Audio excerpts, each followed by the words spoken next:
we can't actually surrender to fully and to experience a causal emotion. So we can't actually release, which is what's required to release a causal emotion. Yes. While there still exists within us any form of resistance to that surrender. emotion. And to surrender And as well. to surrender. Yes. So if we have resistance to experiencing the emotion, and we have resistance to the process of surrender, which is it's basically resistance to the process of allowing yourself to be overwhelmed by emotion, Yep. then you're going to find it very, very difficult to experience the emotional error. Yep. Because all emotional error is painful to experience. Mm-hmm. There's always pain associated with emotional error. And as a result of the emotional error being painful, we're going to want to avoid it. Yeah. And unless we understand that, that the desire to avoid the emotional error and the desire to be overwhelmed, right, to not allow ourselves to be overwhelmed, I should say, Yeah. will cause the resistance to experiencing the emotion. Yeah. So sometimes I see people getting close to the emotion, and then this other secondary emotion, which is really a big emotion, kicks in, and that's the emotion of not wanting to be overwhelmed. So they don't allow themselves to be overwhelmed, and so a few little trickles come down their face, and they go, oh, it's wonderful to connect to that. And I'm saying, you haven't even started connecting to that yet. You know, you're allowed to not cry.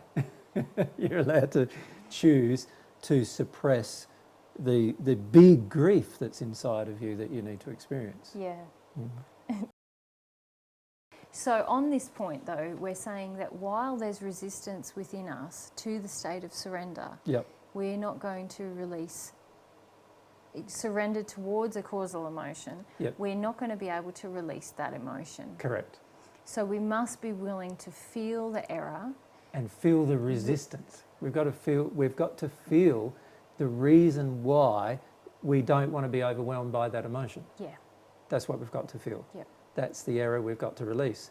Feel why you don't want to be overwhelmed. Yep. Now, there's a lot of judgments on this planet about emotion. Man, the amount of criticism we get from people about emotion, it's intense. You get that criticism every single day in your life. You know, it's society-based criticism about feeling emotion. And this is why most of us don't do it. Yeah. Because we're so afraid of society, we're so afraid of what everyone else thinks, that we don't go through the natural process that a child goes through, that God created us to go through to release error and embrace truth. Yeah. Yeah. So, have I interrupted you? No, that's all right. That's all right. I feel that what you're saying is so important. Yeah. But, and I don't want to make it too jumbly for the listener, but we're talking about the need to surrender to causal emotion. Mm-hmm. And you're talking about removing the error which creates the resistance to that state.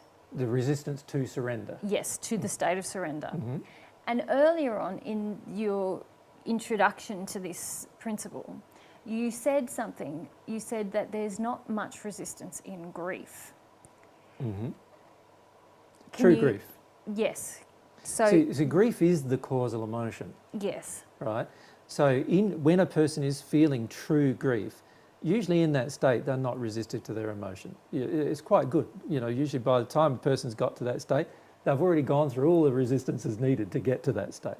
Right? So generally most people, by the time they get to true grief, and I'm not talking about manufactured grief or rebellious grief or angry grief or any of those other types of things which are not grief at all, but rather rebellion. Yeah.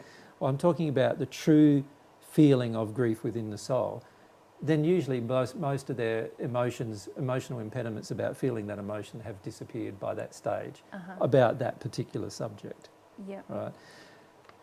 It's the process of getting there which is littered with huge amounts of resistive emotions, huge amounts of error-based emotions and error-based beliefs, which are all emotional, which cause us to not want to be overwhelmed by grief. Right? Yes. And that is usually the work we need to do, finding them and releasing them, feeling them is the only way to release them. So you've got to feel every one of them. And that's the work that we need to allow ourselves to go through the process. Now,